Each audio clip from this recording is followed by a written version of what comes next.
Behold the remarkable transformation of Seoul, the vibrant heart of South Korea. The cityscape of the 1960s was vastly different from the dazzling skyline we witness today. Picture a nation just a few decades past, grappling with underdevelopment, a largely uneducated population, and an economy that staggered beneath the weight of its northern counterpart. Today, South Korea stands as a testament to the power of human resilience and innovation. Its metamorphosis has been astonishingly swift and profound, leaving no trace of its former hardships. Its glittering infrastructure now rivals that of the most advanced European nations, a symbol of the nation's incredible journey. Every year, South Korea proudly ushers hundreds of thousands of university graduates into the world, a striking contrast to its educational landscape of yesteryears. There is a high likelihood that your own home is graced with the innovative prowess of Korean products, reflecting the country's global economic influence. In the brief span of a single generation, South Korea has leaped from being a third-world country to becoming one of the world's most developed nations. The transformation is nothing short of a modern-day miracle, underscoring the country's determination, spirit, and unwavering belief in progress. But this came with a price. The very same elements that ignited South Korea's remarkable economic miracle are now paradoxically sowing seeds of distress within its society. This prosperous nation, regrettably, has the highest suicide rate globally. Its youth teeter on the brink of despair, grappling with the elusive quest for employment. The happiness index reveals a sobering truth. Koreans are among the world's unhappiest populations. So what lies behind the veil of the Korean economic miracle? And why are the Koreans now bearing the brunt of their own triumph? This paradoxical narrative unravels the complexities of rapid development and its far-reaching implications. The Korean story is not only about a phoenix rising from the ashes, but also about understanding the profound cost of such a meteoric ascent. It's a cautionary tale that progress, while exhilarating, carries with it an inherent burden that can strain the very fabric of society. This is the dark side of the Korean miracle. In the mid-1950s, South Korea was at a crossroads, its circumstances far from ideal. In fact, one might say that things could hardly have been worse. For the better part of the first half of the 20th century, the nation had been under the oppressive thumb of Japanese occupation, which deliberately deprived Koreans of education and access to skilled occupations. When the fog of the Second World War lifted, the Japanese departed, but South Korea found itself immediately divided into two halves. The South was backed by the U.S., while the North fell under Soviet influence. Mere years later, North Korea launched an attack on the South, igniting a war that obliterated nearly all the industry and infrastructure in the South. By the war's end in 1953, South Korea was left staggering under the weight of its devastation. The majority of its population was illiterate, its economy was tethered to rudimentary agriculture, and its future prospects seemed bleak.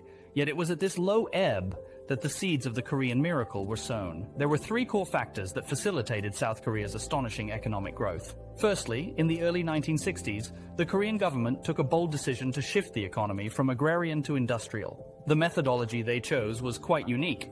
Instead of bolstering small businesses, the government staked its economic future on a handful of select family-owned conglomerates, or chaebols, as they came to be known. These chaebols were bestowed with substantial governmental support in the form of loans, subsidies, tax breaks, and any other assistance they needed. Essentially, they weren't bound by the same rules as others, and if they faltered, a bailout was always at the ready. In return, these chaebols were expected to fuel the economic growth the government sought and aggressively penetrate global markets. The plan worked like a charm, as these chaebols began to manufacture a diverse range of products, from cars and TVs to games and electronics.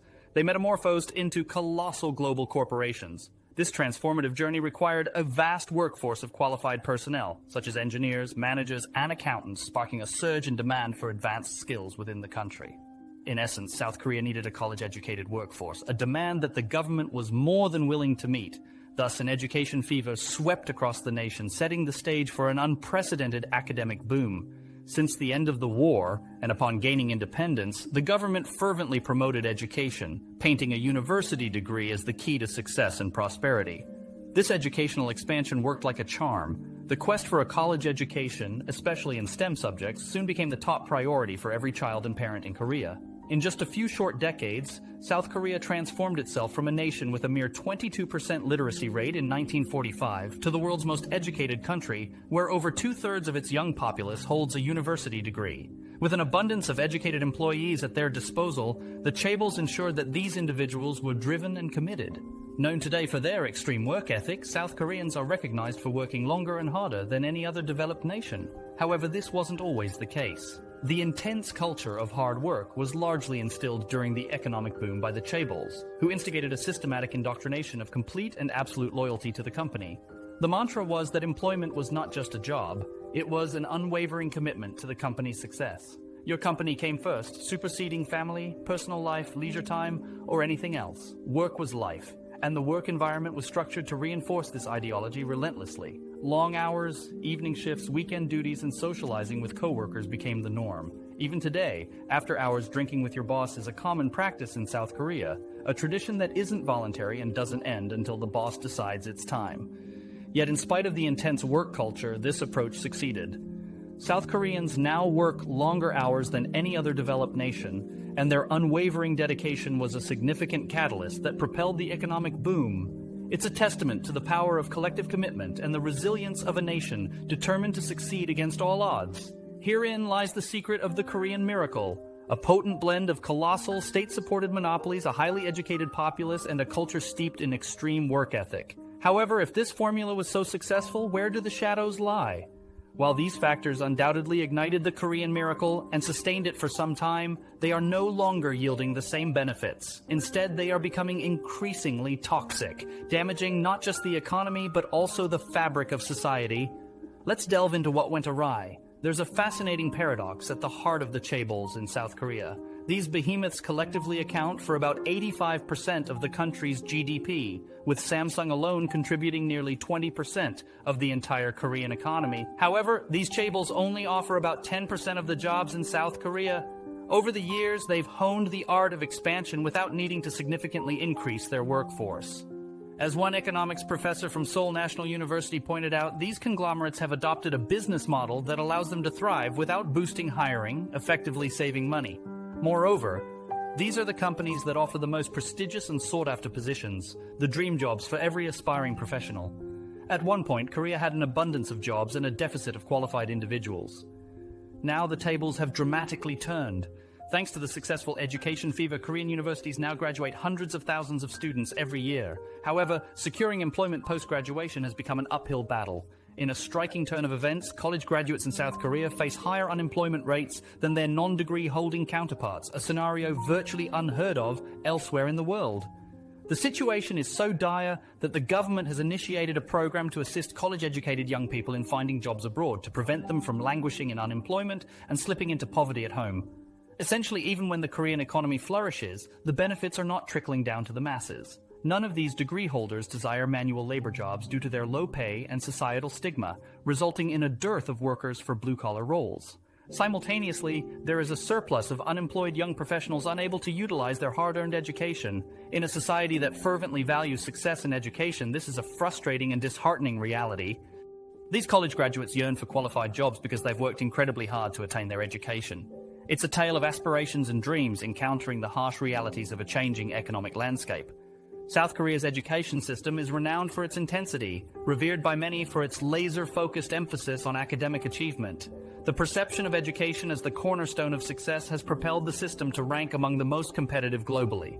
Indeed, the path to prestigious universities is paved with Herculean efforts, often demanding from children a work ethic akin to that of adults. A staggering 83% of 5-year-olds find themselves immersed in after-school private education, a testament to the rigorous academic culture.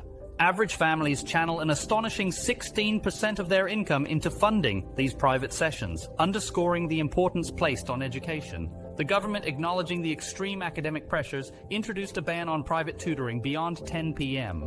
This move, however, merely hints at the gravity of the situation. Yet an intriguing paradox lies within this relentless pursuit of educational excellence. Despite South Koreans studying harder than ever, the country grapples with pervasive education inflation. The competitive advantage once bestowed by formal education is fading, as even top degree holders find themselves entangled in the job market's unyielding grasp. Those fortunate enough to secure employment face a rigid, hierarchical work environment that values loyalty over performance. In stark contrast to the global shift towards valuing efficiency and innovation, the Korean workplace still esteems hard work over smart work. This model, however, is increasingly ill-suited for the demands of the 21st century. Furthermore, the impact of this high-stress culture, coupled with societal pressure and economic hardship, manifests in a sobering statistic. South Korea has consistently reported the highest suicide rates per capita worldwide for the past 2 decades, painting a picture of a deeply unhappy nation. The government has taken note, making initial attempts to instigate change, but tangible results remain elusive. The deeply entrenched system, despite its glaring shortcomings, proves resistant to transformation. With the influential chaebols benefiting from the current state, the prospect of meaningful reform seems unlikely. These economic juggernauts, products of South Korea's impressive economic boom, now hold sway over the country's destiny. They are simply too big to fail and too powerful to yield to change. The result is a growing youth unemployment rate and a populace grappling with profound dissatisfaction. South Korea finds itself at a crossroads, searching for solutions within an increasingly untenable paradigm.